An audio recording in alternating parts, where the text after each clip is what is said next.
Okay, hi everyone. Thank you so much for joining us today.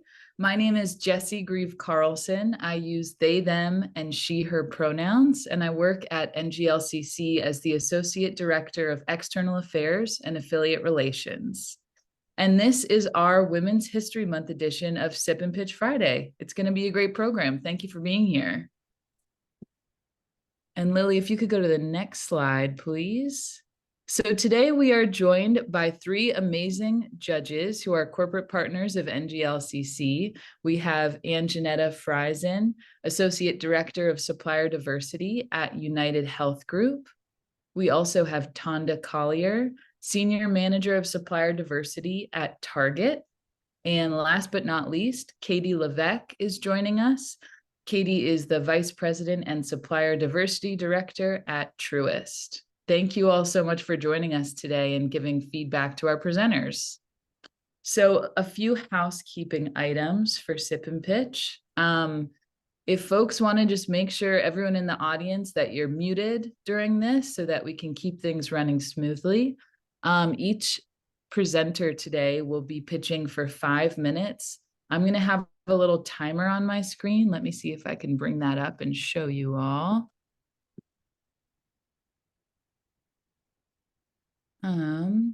I'll do that once we get started. But our presenters will have 5 minutes to pitch. Judges will then have 10 minutes for feedback and Q&A. If you don't have a presentation today, that's no problem at all. In the real world, you wouldn't have a PowerPoint presentation up. So this is designed to be informal and provide real-time feedback for your company's pitch. If you're not speaking, please mute your microphone. I'm going to give warnings at 60 seconds and 30 seconds during our presentation so folks know how much time they have left. And this is a judgment-free zone designed to help you enhance your pitch and grow your company. All feedback is shared here in the spirit of collaboration. And most importantly, have fun. This is an event that's meant to be practice. It's meant to have time to get to know one another and learn about some new interesting businesses and to support everyone here at the NGLCC network. After our presentations, we're going to have a moderated panel discussion with our presenters too. So make sure that you stick around for that. It's going to be a great discussion. And why don't we jump right into it? We're going to have our first presenter lined up, Merit Business Solutions. Let's see. Denise, if you would like to present, Lily, you can, yeah, exactly. And Denise, if you have a presentation, you can screen share it now. Yeah, I don't, so. No worries, sounds good. Let me bring up the timer real quick.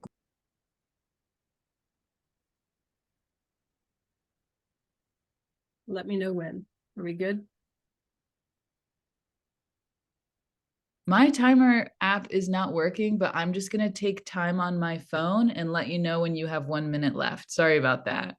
That's okay. But get started whenever you're ready. Okay, great. Hi, everyone. My name is Denise Merritt, and I'm the CEO and founder of Merit Business Solutions. We are an HR outsourcing company, as well as we have a full employee benefits agency. Today, I want to talk about the employee benefits agency side of the business and what it means to be a good broker for businesses. So when you're looking for a broker, you want to make sure they're able to do these things well. Number one is strategy. The first thing you need from a broker is someone who is able to uncover all the different possible solutions for your business. For example, at Merit Business Solutions, we will help a small business that's unable to afford group health insurance take a look at things like individual plans and adding a health reimbursement account. So that way the employer can still contribute something, but until they're able to afford potentially group health plans for their employees. And then on the larger side, if you're a large corporation, you might want to look at things like, how is your pharmacy benefit manager program doing? Right now, the pharmacy piece of a corporation's business used to be about 3% of their cost in the medical arena. Now it's about 20% and sometimes up to 30% of their cost. So how can we get that down? By using our pharmacy benefit manager program, we potentially could save them thousands and millions of dollars because we're going to look at giving the rebates back to them versus a carrier, or we're going to look at discount programs that could potentially help. And what's nice is we're going to do a free assessment for them to really line up with what they're doing currently to see where they'd be if they were with Merit Business Solutions. So whether you're a small business or a large corporation, having a broker that is strategic is going to be important. Number two, education of employees. We all have heard that you want to offer benefits to help you recruit and retain employees. But the key part of it is educating those employees on the actual benefits that are being offered. In a case study, you had a large corporation that used an online platform and sent their employees at the end of the year with little email reminders, don't forget to do your open enrollment. The employees would go out and enroll online, but really didn't have anyone to explain the benefits to them. You had company B that also used a platform, but also used enrollers that would meet individually with their employees and even with their spouses if needed, or partners, to determine what were the true medical needs of that client and present the plans that would best fit their family specific needs. In the study, when reviewed who had the best benefits, even though company A paid more than company B and had richer plans, company B, because of the education, proved to have a better result in retaining those employees and the employees feeling like they were well cared for. The key was the education. Number three, you want a broker that's good at the benefits administration, right? There's a lot going on with that. You have invoices, you have deductions, you have reconciliation, you have new hires, you have terminations, you have all sorts of things. So you need a broker that can also assist and help that client if there's a problem with any of those administration needs. And that's usually what most brokers do. But the differentiator for Merit Business Solutions is we want to be your benefits team. So we give all of our clients to give to their employees an email and a phone number that they can reach out to us at any time. We're going to help them get a new ID card if that's what's needed. We're going to help answer questions about their benefits. But most importantly, we want to be there at point of claim. Everyone knows you enroll in benefits and you forget what you enrolled in, how it works, or what it does, right? Until you have a claim, then that's when you need it. So I'll give you an example that's dear to my heart. My son, unfortunately, was diagnosed with cancer a few years ago. And I did the same thing for him that we do for our employees. I said, son, what do you have as insurance? He said, Mom, I think I have medical, dental, vision, life, and disability. And I said, great, let's just call into your HR team just to make sure. He wasn't on our platform. If he was one of our clients' employees, we would have been able to pull up his data right away. So we called in. He had totally forgotten he enrolled in a critical illness plan that paid him $20,000 toward that diagnosis. That type of money left on the table or benefits left on the table during a serious situation like that is no good. So we're going to make sure those employees are going to get everything out of the promises that were made by those benefits when they need it most at point of claim. So with Merit Business Solutions, as your broker, we're going to be great at strategy, great at educating your employees, great at the benefits administration, but more importantly, we're going to be your full benefits team, helping your employees get the most out of what they enrolled in. All right, and I have more time. How much time do I got left? You have 30 seconds. Okay, great. Thank you. All right. We also do HR services. One of the corporate things that we're focused on right now is HR trainings. The new hot topic is coachability. So we know all the employees coming in aren't always know how to coach or be coachable as an employee. So we're going to teach the mid-level managers how to hold them accountable, but we're actually going to help the employees learn how to be coachable. So if you think that training would be good for you or your corporation, please reach out. Again, Denise Merritt, Merit Business Solutions, keeping your business on point by doing the right thing. So. Thank you so much, Denise. That was amazing. I'm going to pass it off to Anjanetta to be our first judge for feedback. Okay, so I think overall this pitch was solid. I think things that captured my attention because I'm one of those people who sign up for things and I don't know what I have. So I like the fact that you gave information about strategy. I like the way you segmented what's in it for me. So you talked about being strategic. You talked about the full employee benefits. You talked about being a good broker. You gave great example. Free got my attention too, right? We'll give you the free assessment. Right. So that was a good thing to kind of throw out there. So I really like the segmentation of your value proposition, right? And then you had something for multiple audiences. You had something for small businesses, and then you had something for medium to large size businesses. So I really like that information. So for my feedback, I think the presentation overall is solid. And that's my feedback. Thank you so much. Appreciate all of that. Thank you, Anjanetta. I'll pass it to Katie. All right, Denise, great job. I echoed everything that Anjanetta said. So I will give you some feedback, but I'll also ask you questions if that's okay. Sure. So everything she said, I agree with.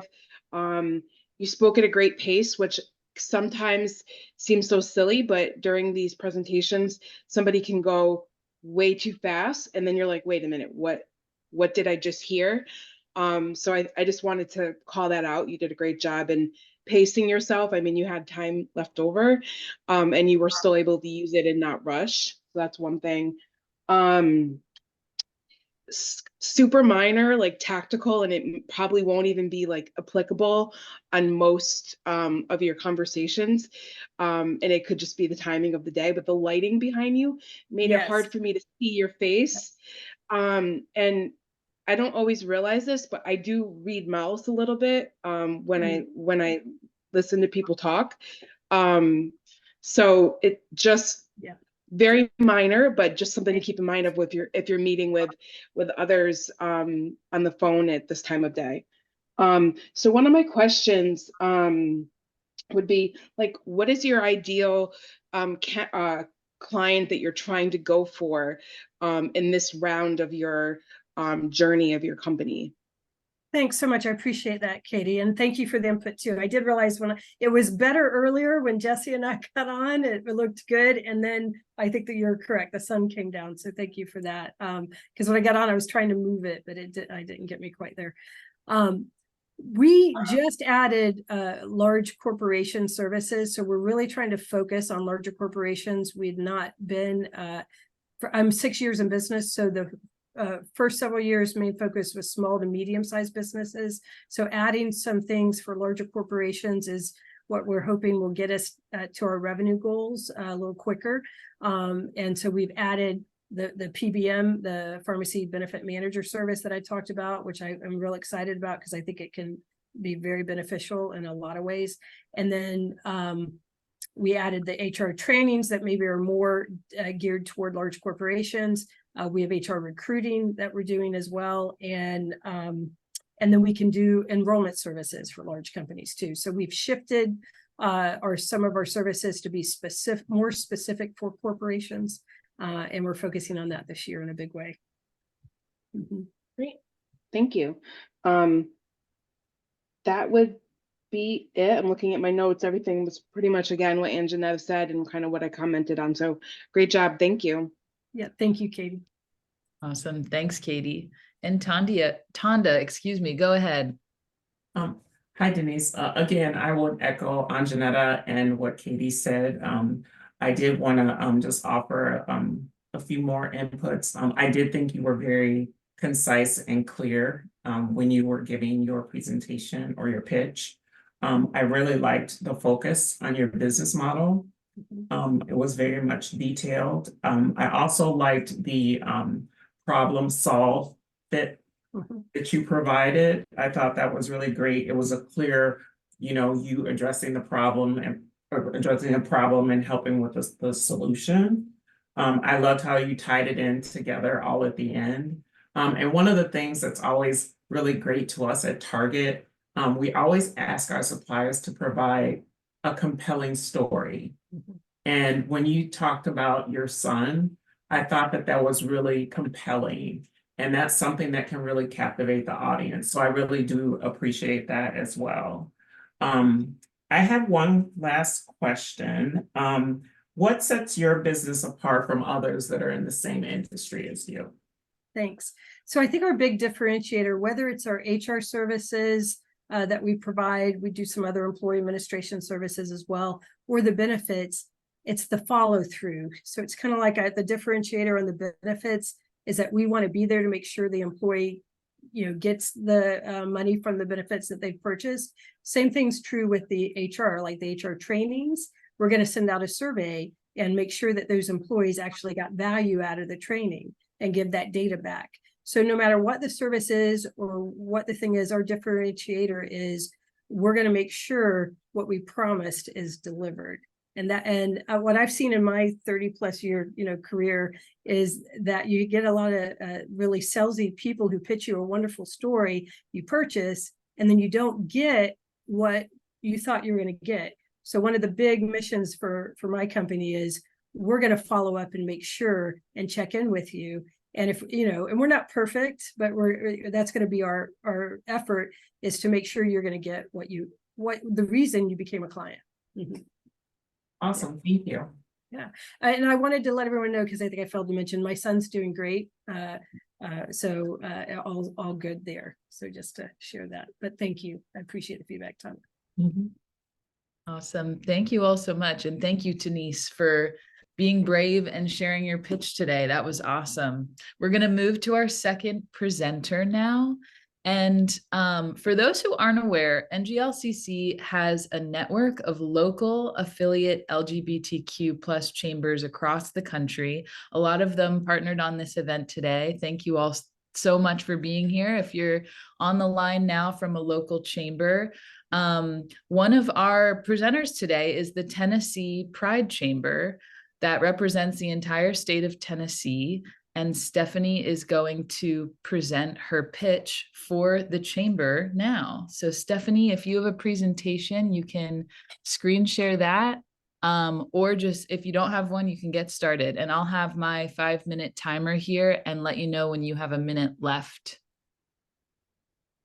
Sounds good. Thank you, Jesse. And of course I had to go after Denise, of course. All right, are we ready for the timing? Yeah, go right ahead. All right, awesome. Hi, everyone. I'm Stephanie Mankey, she, her pronouns. I'm the executive director of the Tennessee Pride Chamber of Commerce. We are a statewide chamber that advances LGBTQ owned and allied businesses across Tennessee. Now, whether or not your business in Tennessee is LGBT owned, supporting economic inclusion is just good for business. It's also critical for supporting and retaining your workforce who identify as LGBTQ+. Now, conservatively, LGBTQ+ Tennesseans, they spend about $11.1 billion in personal income. This is a market you just simply can't ignore. And many of them include over half of millennial and Gen Z customers who prefer to give their dollars to LGBTQ+ inclusive brands over their competitors. So it's good for attracting customers, but LGBTQ+ economic inclusion is also critical for attracting talent and workforce retention.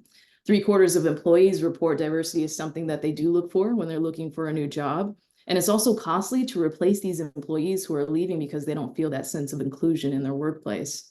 It costs on average for Tennessee businesses about $8,000 to replace each worker, and even upwards to $350,000 for senior executives.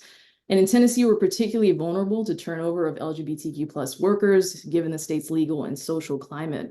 In fact, according to Out Leadership's Business Index, Tennessee's lack of statewide LGBTQ+ non-discrimination protections and policies against gender diverse individuals ranks businesses in Tennessee high in brand, client, and talent risks.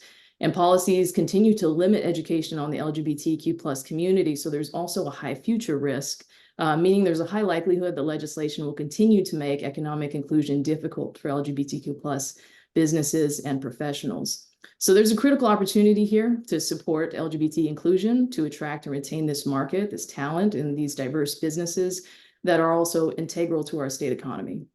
Now, since 1998, the Tennessee Pride Chamber has advocated for the LGBT business community by evolving to meet these needs.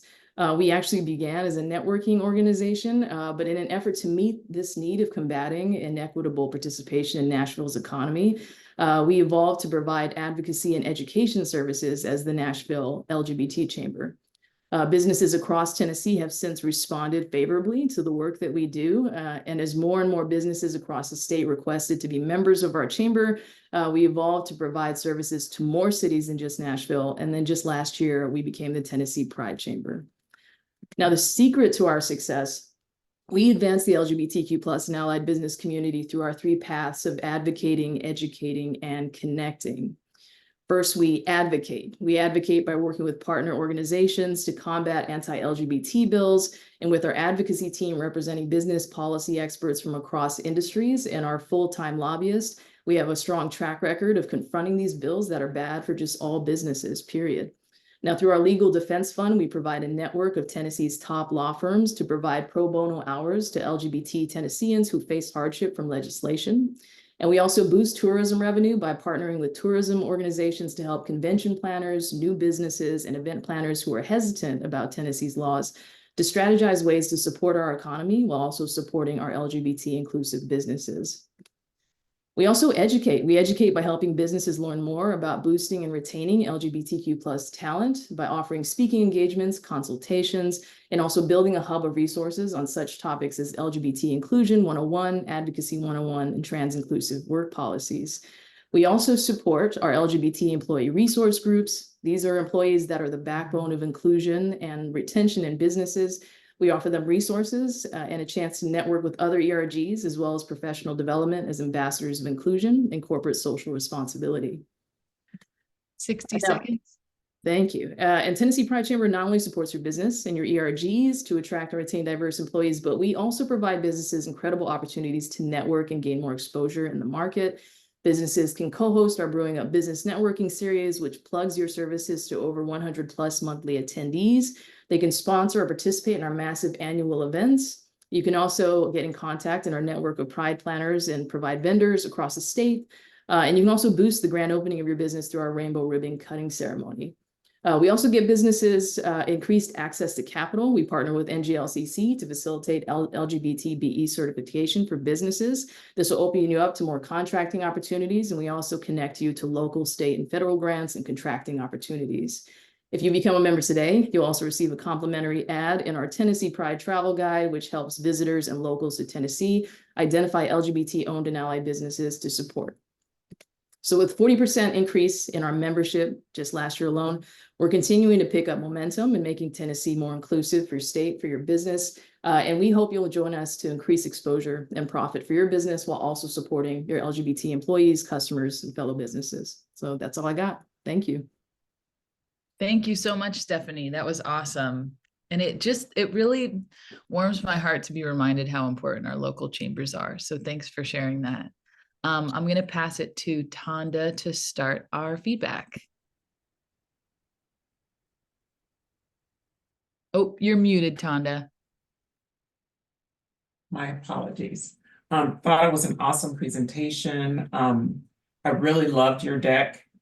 It was very bright, vibrant, kept me focused on the presentation.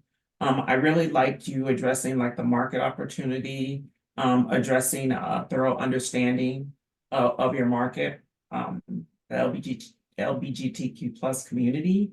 Also talking about the impacts and things that are happening and what you're doing to address that. It was clearly outlined. I did see how you were highlighting your differentiators, which I also appreciated. And then also valued the detailing of your track record and your offerings, and then highlighting your impact to the community. I did have a question. In light of everything that's happening in the world today, I would be very interested in knowing how your organization is addressing those challenges. You mean particularly the LGBT legislation? Yes, I'm sorry. Yeah. Yes, yeah. You know, we've been hitting the ground running. It's legislative season right now. And so I'm just going to highlight one example particular because bathroom bills, right, have been popping up throughout the years. And again, they're becoming a lot stronger in terms of legislative attempts to affect bathroom bills, especially in terms of businesses regulating bathrooms for gender diverse use. And just this last week, we made a massive dent in the House and Senate in shutting down a bathroom bill here in Tennessee. And this was something that, you know, we pulled all our business members together to testify. I testified, our lobbyists did. We did a lot of research. And so this was a massive victory for us. And I'm glad. Thank you for teeing us up to share that today. Awesome. Love to hear that. Thank you. Thank you.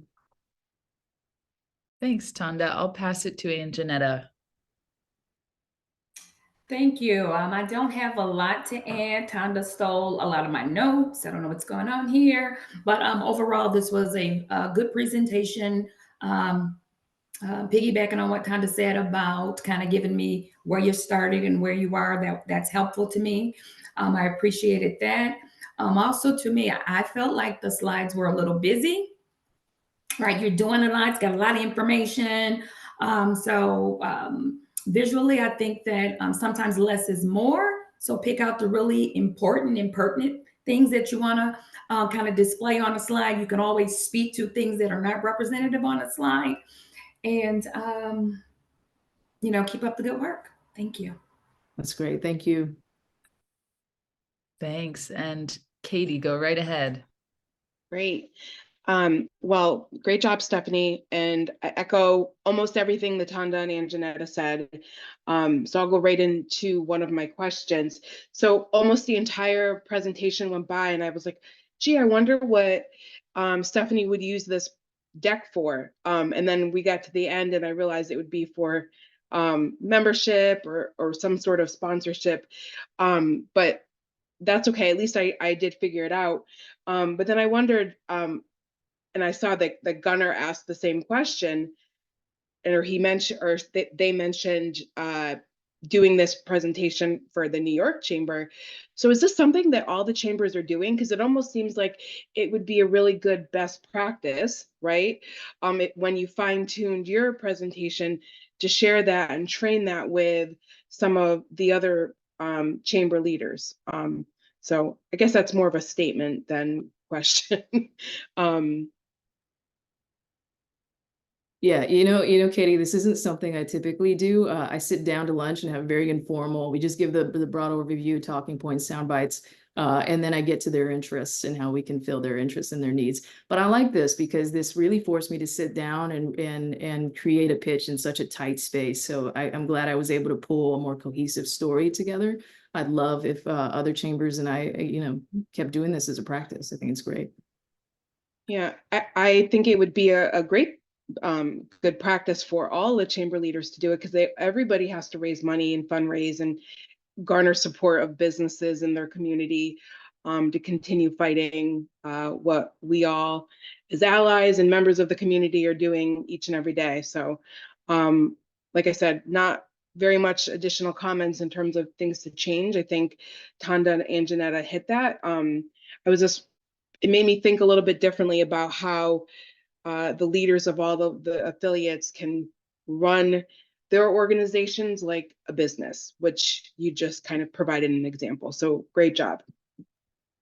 Thank you, Katie. I thought you were going to ping me on pacing for sure, but I appreciate you and appreciate I did notice it. I did notice it a little bit, but I also, to Anjanetta's point, your slides did have a little bit of extra information on them. So if they were slimmed down a little bit and pulled out some of the stuff that maybe wasn't pertinent to the first conversation, I don't think it would have been an issue. Awesome.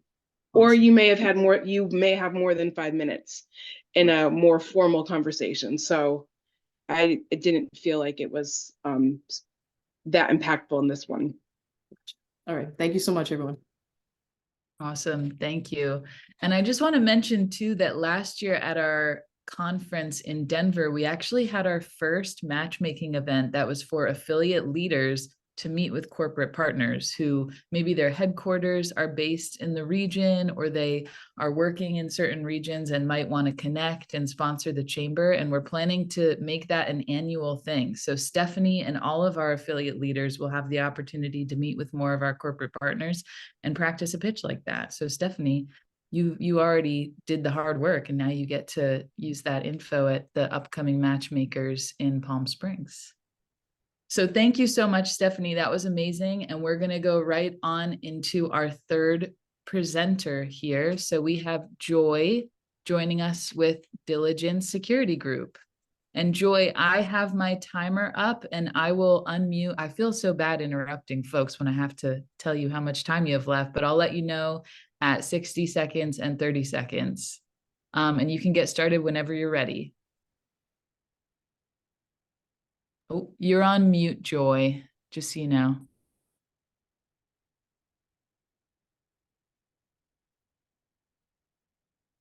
Okay, let me just share my slides. Just give me 1 second.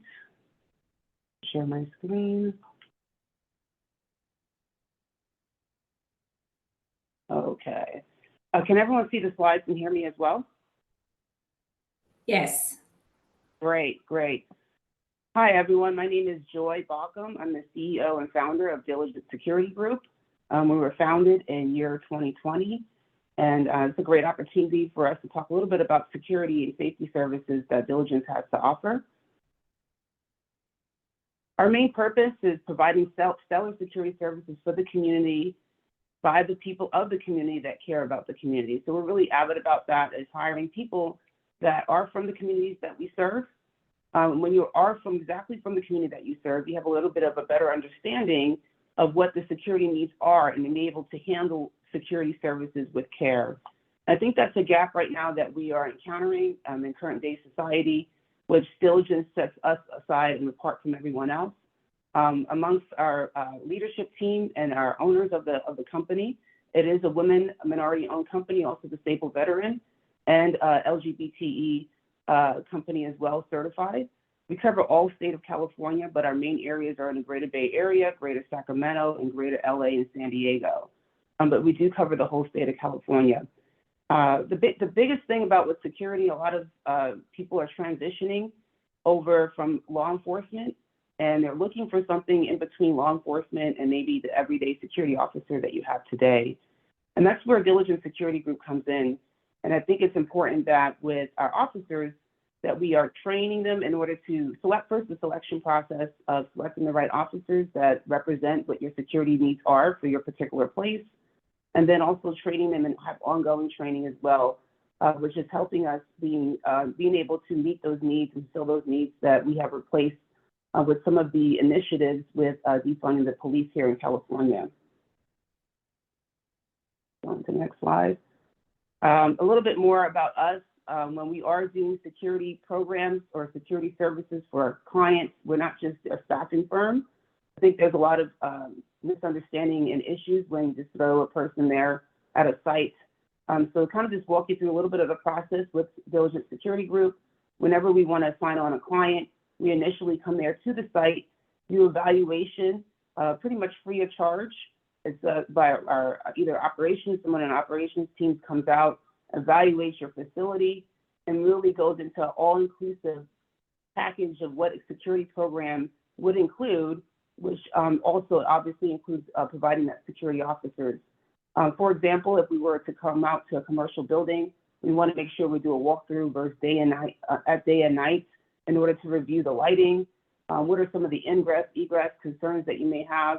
What are some of the vulnerabilities at your facility, so we can kind of more or less come up with a whole comprehensive solution that is in tandem with providing our security officers. Security officers that we have in our company are both unarmed, armed. We also provide patrol services and event staffing as well. As part of our leadership, I'm part of the leadership team here as one of the founders. I have over 20 plus years of security experience. My co-founder has also security experiences as well in the background and logistics field. I think as a former veteran in the intelligence community, as our company, we bring a different spin to things. We definitely are involved in the community and understanding what the community needs, and then combining that with the proper security officers and also technology. Just kind of a little bit of our structure of the support that you would need in order for our security officers will be on your site. A lot of times, a lot of the pain points that happen with providing with security services is staffing. We have 24 hours, 7 days a week staffing support. As you can see, we have an HR team, which is important in order to keep up with our security staffing levels and in order for us to support any issues that may arise throughout the day of 24 hours, 7 days a week. Some of our employment partners that we're proud to partner with in order to keep up with the demand that we're experiencing here as being headquartered in Oakland and supporting the state of California. We definitely partner with a lot of First Place for Youth, Job Corps, a lot of other community partnership and employment partners in order for us to continue the staffing and also providing trained officers. We also partner with a lot of veteran organizations as well in order for us to provide that security officer and that quality officer at all times. 30 seconds. Just want to highlight, without our team, we wouldn't be able to provide those security services that we would want to do in order for us to be able to be committed to our community. One of the things I wanted to highlight is our incident reporting, real-time reporting in order to know what's going on, where your officers are at all times, and if there's any incident that occurs, that be instantly sent to you via email, text, in addition to a phone call. And that's one of the biggest opportunities, is communication with your security officers and what's going on at your facilities. And that's something that we have solved and be able to provide that information for you. And that's all I have. Awesome. Thank Thank you so much, Joy. That was amazing. I'm Thank going to you. pass it to Katie to get us started with feedback. Right as I knocked over a bunch of stuff on my desk. So that was fantastic timing. You probably saw my face, like making a really bad face. Okay. Joy, great job. It was really interesting to me because I'm naturally interested in security and law enforcement. It's just very intriguing to me because there's so much good and bad in the space. So I was really interested in kind of everything that you were going over. I have questions mostly, and then I have a piece of feedback. How do you market your company? Like, what is, like, do you do social media? Is it by word of mouth? Like, just I'm just curious. Well, for us, initially, we get a lot of traffic from our website through Google. So it's a lot of SEO marketing. And then from there, it's a lot of networking as well with a lot of the government facilities that we have here in California. So there's been a lot of, I guess, intentional connections with the government contracts and going after those, since they need the most support as far as security here in the bigger, greater LA and the greater Bay Area. But for the most part, is through Google. It's been pretty successful for us. And then obviously word of mouth as well. But a lot of it is networking outside of the SEO success that we found. There's just a lot of networking and making sure we're ensuring that people know about us. And everybody seems like, especially unfortunately today, but fortunately for our business, everyone seems like they need security, but it's the quality and not quantity, and making sure you do it with care. Even though I have armed officers, out of the 20 plus years outside of the military, none of my officers, including police officers, off-duty officers that work for me, had to use deadly force. And I think that just has to say with with my leadership and the leadership team that I have underneath me in the past, it's just important to make sure you have the proper training and the proper, the environment that encourages looking and treating people as people and not as enemies or criminals instantly. Mm-hmm. No, thank you. That makes sense. I'm guessing also you could probably partner with your local affiliate chambers and maybe work some events or get close to some of their larger corporations and sponsors as well. My biggest piece of feedback, and again, I would actually be willing to help with it a little bit if you want, because I used to work for a guy that worked for McKinsey. So I am really good with PowerPoint presentations, but I would recommend kind of consolidating some of the slides, at least for the first conversation, because I could tell you were thrown off a little bit by having to fast forward some slides, and I could tell you're so passionate and so excited about what you are going to share about your team and your company. That way you can have like a version for the quick conversations like today, and then one for the more in-depth conversations where you could even just have them as appendixes in the short version. So I'll put my email in the chat, and I will not be offended if you don't take it, but I'd be happy to kind of give you advice on how to mush some of the slides together. And so that's really it, but there's so much good information. I'm sure when it's yours, right, it's so hard to want to say, well, I don't want to necessarily leave out, you know, my officers' uniforms, because I'm sure for a lot of clients, that's super important. What are they going to look like, right? What are they going to be dressed as? So I'll put my email in, and take it, don't take it. I will not be personally offended at all. But that's, you know, my piece of advice and recommendation. Well, thank you. Thank you. I definitely will take that email, and I appreciate that feedback. Great. Awesome. But great job, Joy. Great job. Thanks, Katie. I'm going to pass it to Tonda.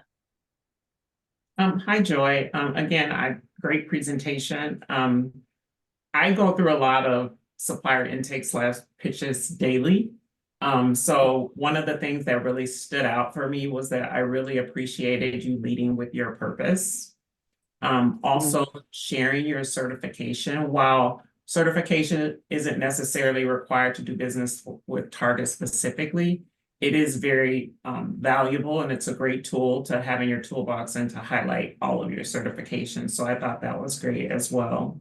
In addition to sharing your footprint, like the area where you provide service. Loved your business model. The one thing that spoke to me was when you said free evaluation. And I thought that you clearly articulated what your business addresses and offered solutions. And then I really liked the introduction of your team with the relevant experience and how it pertains to your business, as well as highlighting that one key differentiator with the incident reports. I don't really have like a question per se. I guess I would agree with Katie. I think you should partner with her. I think you're very passionate about what you do. I think we're all on this call passionate about what you do. I saw Anjanetta clapping her hands, and great presentation. All right, thank you. Thank you. Thanks, Tonda, and I'll pass it to Anjanetta. Thank you. So I will not regurgitate what my colleagues have said, but I do want to go back really quickly about the certifications.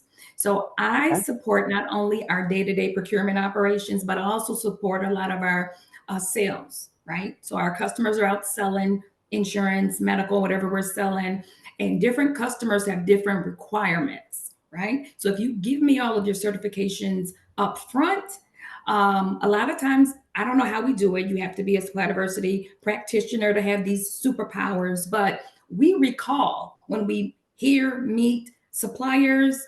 Oh my God, Joy, oh, she had multiple. We recall this information. So give us this information so we don't have to go looking for it, right? It might not be for that opportunity, but we could probably use that information somewhere along the line. So that was very, thank you for providing that information up front. Thank you for giving detail on the foundation. And also regarding the veteran military background and experience. To me, you need to play this up, right? Because at the end of the day, you're offering a commodity, you're offering staffing, right? Some type of staffing. However, you're different in a lot of ways. So, and the ways that you're different is you've got this real-time background experience, you get security different than me just starting up a staffing firm, right? That can go and, you know, try to place bodies. So I think that is a strong selling point for you. You need to talk about that a little bit more upfront and kind of highlight those things. Thank you for giving me your existing partners, right? So now I can kind of see what level where you're working with, who you're servicing. So that's helpful for me to know as I'm, you know, trying to vet and evaluate partnerships and relationships. But other than that, I will be emailing Katie right along with you. I am not a great PowerPoint person. So thank you for your presentation. Learned a lot. All right, thank you. Awesome. Thank you so much, Joy. That was amazing. And thank you to our judges for that feedback. That was our final presentation. And I'm wondering if our judges have any closing thoughts for our presenters before we move into our panel discussion portion of the event. Well, I'll just say my very first pitch presentation, everyone was amazing, and thank you for including me and having being on the judging panel with such two great other supplier diversity people. Thank you so much. That's awesome. Thank you so much for being here, Tonda. Anjanetta or Katie, if you have any final thoughts for our presenters today, feel free to share. Just great job, everyone that presented, and also to Tonda and Anjanetta. We were very much similar, but we still had a lot of different additional comments. So I think it was really good. But for me personally, I love doing this. It's, I think, my second or third time doing it. Because being on the certification committee, you see when people put their paperwork in and want to get certified, and you're like so proud of them that they're going to get certified. But seeing actual LGBTEs in business, like in being able to provide more support, it's very rewarding. So for any of the corporate partners or anyone, I don't know what your requirements are. I would say try to do this. It's really it makes you think a little bit differently. So I would encourage it. And I just want to piggyback. So I also sit with Katie on certification committee. So for me, it's like I'm in a life cycle, right? So I'm on certification committee. So I see applications coming in and the information, and and sometimes it takes a couple tries for that application to kind of get to the point where it's able to kind of move through the process. So once they're kind of through that process, now let's fine tune and get that pitch together, right? So any event you're at a conference, at the grocery store, have your pitch ready. You never know. Every conversation and interaction is an opportunity to get business, promote your business, or make a connection. Network, network, network, network till your neck hurt. And that's all I have to say for now. I love that. Katie, you were going to say something? I was just laughing. I never heard that before, but I might use it. Network until your neck hurt. I love that. And I just want to echo how invaluable events like this are, both in terms of having you all here to provide this really essential feedback from the folks who are actually making decisions and putting their capability statements in front of the right people. But also, it's not enough to just have that NGLCC certification stamp on your website. You actually have to go the next leg of the journey and practice that pitch and put yourself out there and do things like this. So I just appreciate you all being here, and for our presenters today who were really brave and did this event in front of a ton of people. So thank you all so much.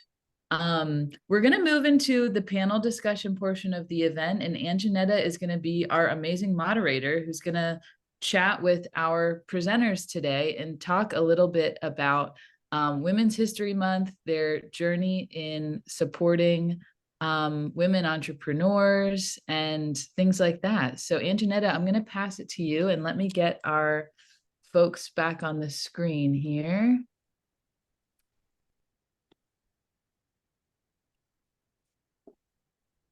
All right. You can get started whenever you're ready. Thank you so much. All right. So again, I want to thank everybody that took the time. I know it's kind of like a holiday weekend right now. Thank you all for staying online and kind of being able for us to kind of walk through this celebration, because it's March, right? And we all know what March is, and we've been celebrating all month long. And I am happy that have continued to celebrate. So I'm excited to kind of learn a little bit more about the women businesses that are featured here today. So we will jump right into women that are actually making some history. And I will start with, let's go back to Joy.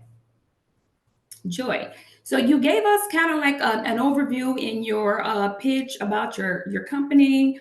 What can you tell me about your company that was not included in your pitch? Like, what made you get started in security? Well, it started initially with military. I was an intelligence officer for about 8 years with the U.S. Army.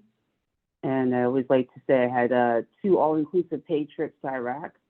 I was part of the S2, if anyone here is prior military. So that was like the security branch of the military. So it kind of branched out from there. And then after that, it was a district and regional security manager for Walmart. And then after that was the global security director for Levi's, not the stadium, but the company itself, headquartered out of San Francisco. And what really just made me decide to kind of transition from corporate to my own company was mainly being able to go back to the community and do a little bit more consulting and provide those services that's needed. I just felt like there was kind of a miscommunication a lot of times, especially within the urban communities, of what is really needed and how can we provide proper safety and security services without the abrasiveness. So it was really kind of laid on my heart to kind of start Diligent Security Group, where, especially being very community oriented at the time, to find solutions for companies that are operating in some of the higher crime areas, some of the urban areas, and how to do it properly with care. So that's kind of made me motivated and keeps me motivated to continue with this mission and being able to help. I'm here at Oakland, based in Oakland, where they need it the most. So where they need a different type of approach. I think people are tired of maybe the too much of abrasive approach. And then also having that experience and bringing that, not just with myself, but the team, with various types of background, and being able to people benefit from that in the community as well, and various other different small businesses. So we don't just help big government entities, we help small businesses too create a good security and safety plan. So it just gave me the kind of the autonomy to make sure that everybody deserves to live and be and operate and work in places that are safe and secure. That's just not something that we should just expect. We have that right to be in that. We have that right to have our kids go to school and not, have things happening at the school. So, I did it for so long for other countries around the world, and for other big companies. And now I'm going back to the community and helping them create solutions that is affordable and not feel vulnerable to what's going on in some of these areas where they're experiencing a lot of high crime, and because we can solve it, and I'm determined to help solve it, because it's doable. We just all have to work together as a team. Absolutely. And what I forgot to do is I forgot to thank you for your service. So thank you for your service. And the other thing, Kate, I hope you're still on the line, but Kate, when you connect with Joy, make sure that we also try to highlight 20 plus years, no deadly force. Okay. So, Denise. It's possible. It's possible. I believe it. I believe it. You're modeling it right now. Yeah. Denise. Okay. Do you want to go ahead and tackle that same question? Tell me about tell me something that you didn't tell me in your pitch about your business as relates to starting. Yeah, so I started my business about 6 years ago.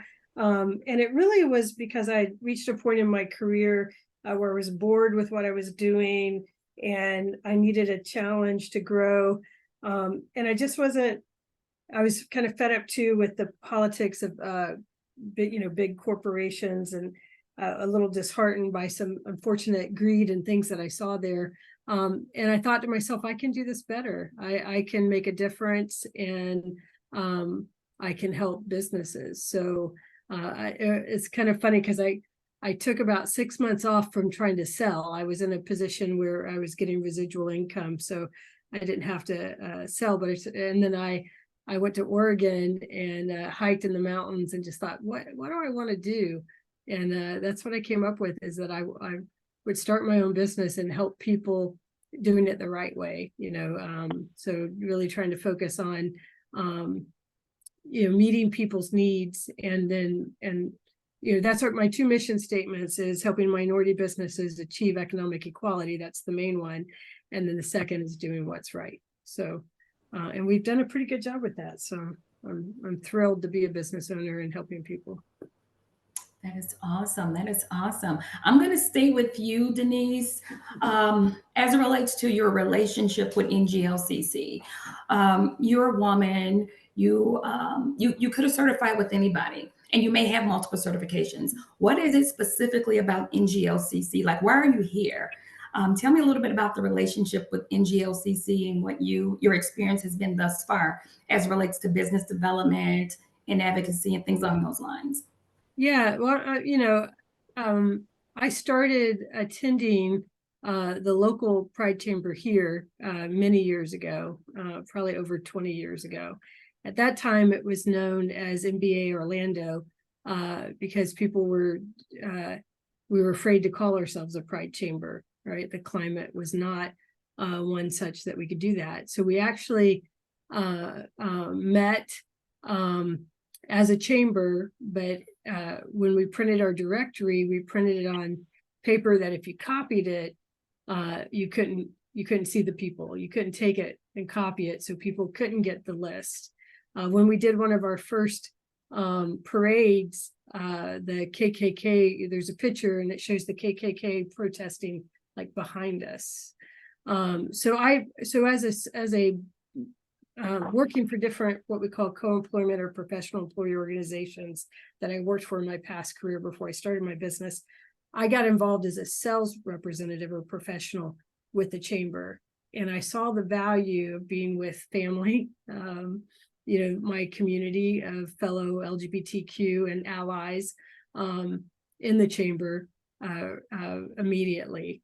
It's I'm part of other chambers. I'm part of the, here in Florida, the Seminole County Chamber, which is where I live in Seminole County. I'm part of East Orlando Chamber with my business. And it's different at an LGBT chamber because we know there's more at stake in some ways. Just like there is a difference at other minority chambers too, right? There's that difference of, at least I hope the people who attend and go and join understand this is a bigger purpose for us to help one another to be successful in what we're doing. And so I got involved a long time ago, and they introduced me to the National Gay and Lesbian Chamber. And I attended one of my first conferences once I started my own business, which was in Tampa several years ago. It was the first actual national conference I went to. And now, I go every year, and I had a booth last year and I have a booth this year. So definitely seeing the value and the importance of being part of this particular chamber as an LGBT business owner. I hope that helps. That is awesome. That is awesome. My takeaway was family, right? Feels good and value. I definitely feel all of that. Joy, so my question for you is as it relates to, can you talk about any challenges that you've had in business, being LGBT or being woman? You are in a field that is predominantly male. So can you talk about if there's been any challenges and do you call it out? Well, you did. You call it out in your presentation. Thank you. And everybody keep calling it out. Keep calling it out. Mm-hmm. Any challenges? I think the biggest challenge is not as much being a woman, minority woman, LGBT company. It's more or less going against the bigger companies that doesn't really have as much care. And that's where it breaks my heart a little bit, because I do care and my team cares. So it becomes where it's like, hey, we're offering a service where, you don't have to shut down your business because you can't handle what's going on there. And that really impacts the community where people don't have jobs anymore now. So why not work with, instead of the bigger organizations, that's just a staffing company. Sometimes they don't take that personal care to figure out the root cause of the problem and come up with solutions. I think that the biggest challenge I have is because I'm not a big corporation. Like I was with Walmart, anything I said goes when I was with Walmart.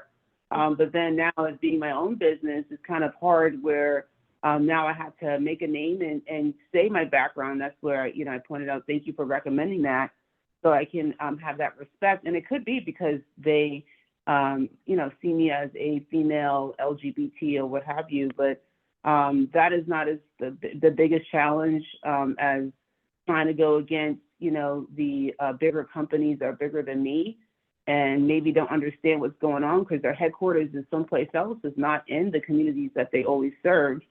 And then it gives a perception that these communities don't deserve these resources. So they're going to shut them down because they're hiring bigger companies that don't understand what's going on and how to provide solutions to those particular companies. So that's the biggest challenge I've been seeing, is being able to express to them that we can do it differently in a way that's not, you know, abrasive and it's effective, and come up with solutions. I've done it when I was with the bigger companies, and I had that more of that respect. So I can do it again without, as a security company, because I know I used to be the person that used to hire security companies. So I know what they need. I know what the challenges that you're facing when you are in that seat, in that corporate chair, being in those director levels and regional levels in the past myself. So understand there's a budget, you got someone to hold you accountable. You have media, perception, branding, all that stuff that goes on. But, you know, being able to present the flip side of it, the other side of it is the impact when we don't handle what our safety and security concerns are properly within the community.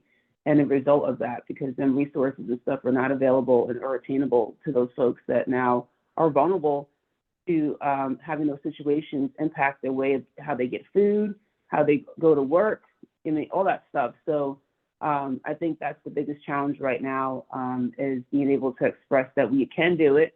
We're not the biggest company, we're not the cheapest company, but we have the most experience and the most care and passion about it. Thank you. Thank you for that response. Thank you. Okay. Let's see, Denise. Oh, let's talk about work-life balance, right? I have a puppy. I had to put her downstairs because she would be all over the place. My daughter's not here right now, or I would have to be balancing that. So talk a little bit about what do you do to balance work-life balance? Yeah, so, And you know, I appreciate that question. I tend to think we don't really balance work life. We integrate because it's an integration. It's not really a balance. So we have to figure out a way to make sure that our work is not something that is going to be stressing us out, causing us, you know, issues or pain. Obviously, there's going to be stressful moments, as there is in anything. But overall, what we do should bring us joy and should help us to feel fulfilled.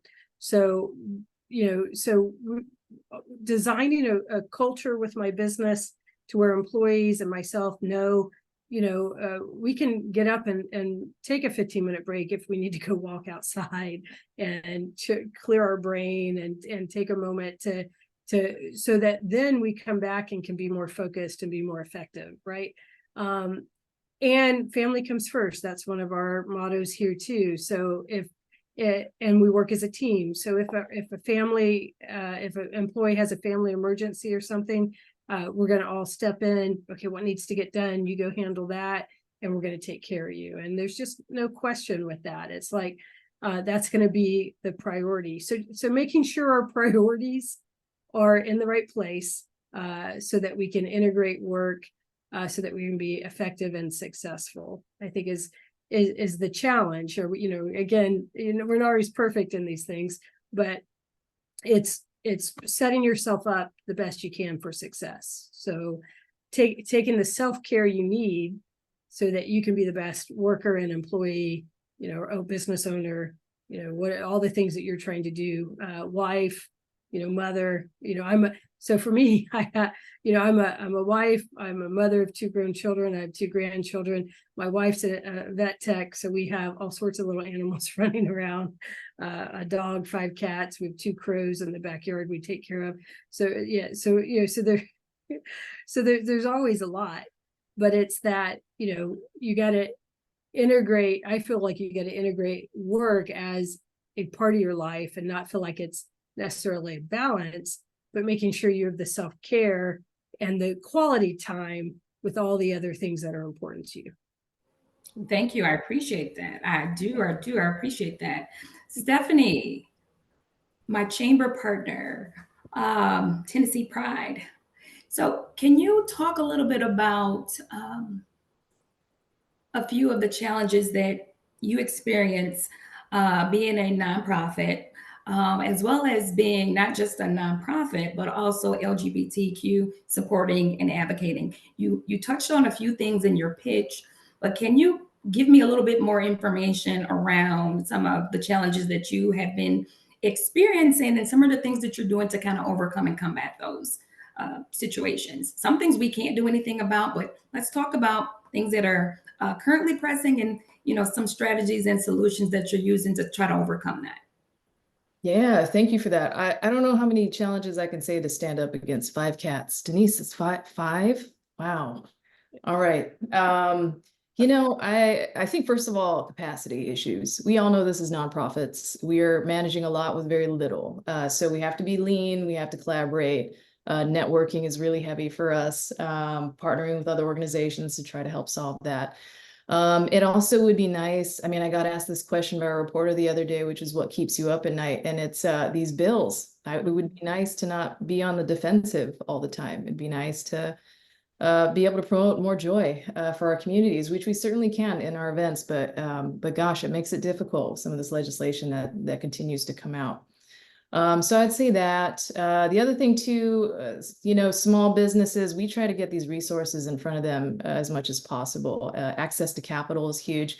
Navigating those applications are difficult. And so again, pulling all those resources together, consolidating it in a simple way for them to access it, I think has been a difficult challenge. But otherwise, this work is exciting. Like I said, we went statewide and we did it organically. So I think that shows there's a demand, but also shows we need more people, I think, to help us out with that too. So thank you. No problem. And I'm going to stay with you, Stephanie. We have businesses online, and it doesn't matter what state you live in, what county, what city, the fundamentals of business and business needs. You see a lot of businesses and you work with them. So what advice can you give some of our new businesses that may be listening, some corporates that may be on the line? What kind of advice would you give to both of those audience? And I'm taking notes, so tell me.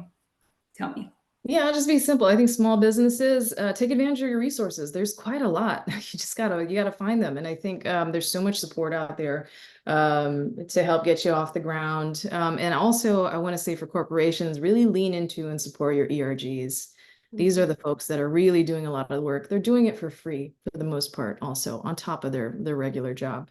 And they're really driving inclusion. And you'd be amazed just sitting into one of their meetings how much passion they have and investment in making sure that folks feel included and there's a sense of belonging. And then also they have equitable conditions in the workplace as well. So I really just can't say that more. Really cherish your ERGs. Thank you. And I'm also going to ask the same question to both Denise and Joy.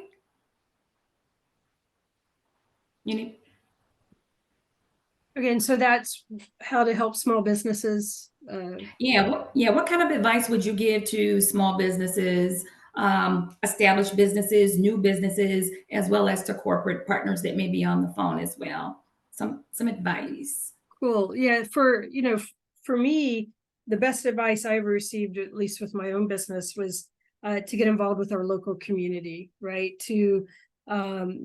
I think businesses become successful through collaboration and being part of a community. So whether it's a chamber like this, or it's something you're passionate about as a nonprofit organization or whatnot, getting involved in the community and giving back, I think is the best thing you can do, because there's an organization's a networking group that says their philosophy is giver's gain, and it's so true, right? So if we can go become part of a community, build those relationships, actually give real value to other people in service, then I think people just naturally want to give to you and your business as well. So I would say that's my biggest advice.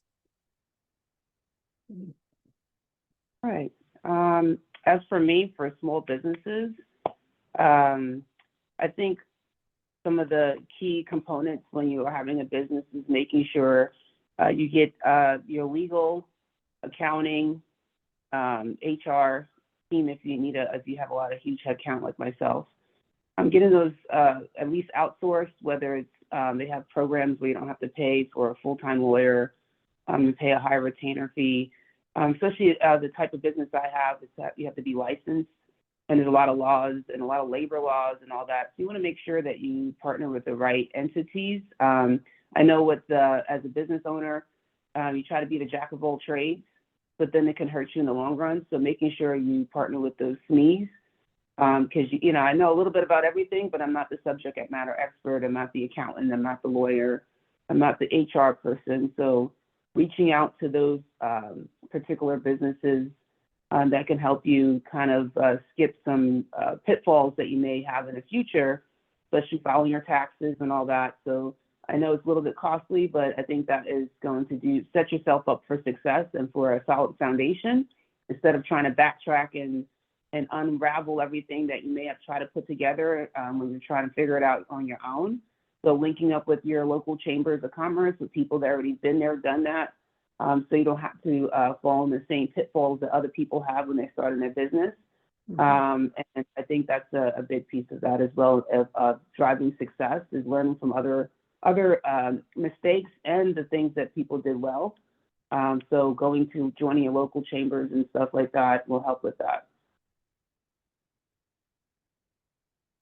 Thank you. That is solid advice. I've taken a bunch of notes for myself, and I know there's plenty of conversation that's happening now in the chat. And if there's anybody that has any questions for either one of our panelists, please drop it in the chat, and I will continue the discussion, because what I want to know, let's talk about, tell me about a time where you had to kind of work through a difficult situation. Like, what was that situation and how did you resolve it? We talked a lot about our relationships. We talked a little bit about communication.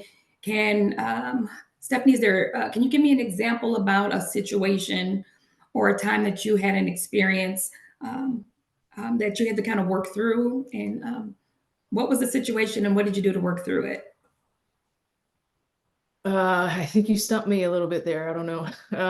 Can I pass to someone real quick while I think? Yeah. Go ahead. Denise, Joy, does anybody have a situation? I had an unhappy client. Unhappy client, and basically they weren't as happy with the services that I was providing. And as a leader, I'm thinking everything is supposed to be going the way it is, right? And then come to find out it's not, and then hearing from unhappy clients. Meeting with them face to face and coming up with solutions. Like I said in the past, I used to be a client. The last thing you want to hear is excuses of why something is not happening, or something has happened. A lot of people want to hear like, hey, this is the problem and here's the solution. I think that's a key thing of any business, especially if you're a service-based business, if you're able to provide solutions and not just be the pointer of the problem. And then also provide maybe some proactive situations so it doesn't happen again. I think that's important as a leader, and that's what leadership is about. We need more leaders in our community that are about focused on a solution and not just the problem. And I think that's what is a key thing with any of my clients may feel like that the service is not going the way they want it to go. So looking and evaluating with my team how we can do better, and then come to the client with a solution how we can do better. And identify that there wasn't an issue at that time, but this is how we're going to do better moving forward. Thank you. Thank you very much. Thank you. So I'm going to go back because March is Women's History Month and we're still celebrating. So I have a question as it relates to a woman in your life who empowered you to be the leader you are today. Is anybody that you can talk about today that had an influence on you that you want to give a little credit to right now? Yeah, I can take that one. I've shared this story with my team. And I've met her once, but I saw her give a speech, and it was actually at an NGLCC event, and it's Janice Bryant Howard. She gave a speech at one of the national dinners in Washington, D.C., and I didn't know who she was at the time. It's my first time attending the event with my wife, and she gives this really inspiring speech. And I turned to my wife and I just go, I want to be her. I want to be like her. I want to be her. And it was just so cool. And so fast forward, I get to meet her at some of the other events, and I tell her that story, and she's says, get on my calendar and we'll try to get a few minutes, which is awesome for her to take that consideration and time. But so she was probably the one who inspired me the most. But I was also going to say, I feel like I've also been inspired by bad examples of women leaders, and seeing what I don't want to be. So I think I mentioned I came out of a corporate world and there was some greed and different things. So, so I think also what really has helped me figure out what I want to be is seeing what I don't want to be in other ways. So I'll just mention that too. But Janice Bryant Howard definitely was inspirational. Thank you for sharing it. Definitely. Great examples. Great examples. Stephanie, Joy, do you have anybody that you kind of speak to that gave you a little inspiration? Yeah, I'm gonna go there. It's my mom. Like, she was in the Philippines. She's homeless in the Philippines and was a janitress from kindergarten all the way to college. And now her daughter is leading a chamber in the US. What is that? That's wild to me, So she really did a lot for our generations, our generational wealth. And she taught me two things. I think the first one was just work ethic, just really strong work ethic she instilled. And the second thing was never forget your communities. They're the ones who really bolstered you and got you where you're at, and they nurtured you throughout the whole process. And I think no matter how high you get, you always have to remember them. And so, I even make it a point now, every job that I get, the first paycheck goes to taking my community out, taking the elders out, and it's just one of those things she's always instilled. So if I could be half the woman she is, I'd be so happy about that. Oh, I love that. I love that. Thank you. Thank you. Thank you. I love that. Joy, do you have anything you want to share? Yeah, I think my officers, they're very inspiring, encouraging. A lot of them wouldn't have opportunities. So working with them from scratch, as far as getting their guard card and training, I think that's really has, pushed me to continue to do things in the work that I've been doing with the community, that we've been doing with the community as diligence. That's not just providing safety and security services, it's providing people a career that they may have not been able to be introduced to in the past. So, and they're able to do that for their own community. So I think that that's something that continues to drive me and inspire me every day to continue to do what we're doing, with that in mind. So a lot of people that we have hired came from nothing. So we do work with some partnerships where they're homeless, some of them, for our event staffing or something like that. So these major events that we do in arenas and Coachella and all that stuff, we hire people that may need a second chance. And I think that's really been a lot for us. And we've seen people come from nothing to something while serving their community faithfully. And I think that's something that I continue to tap into inspiration on those days I'm tired, when I don't have work-life balance, but I appreciate them and them coming in every day and pushing forward and believing in their own community and themselves. That is awesome. That is awesome. Thank you, everyone, for sharing. So I am going to do a quick time check. We did have one question in the chat that, if we have time, how did you learn to prepare for your pitch?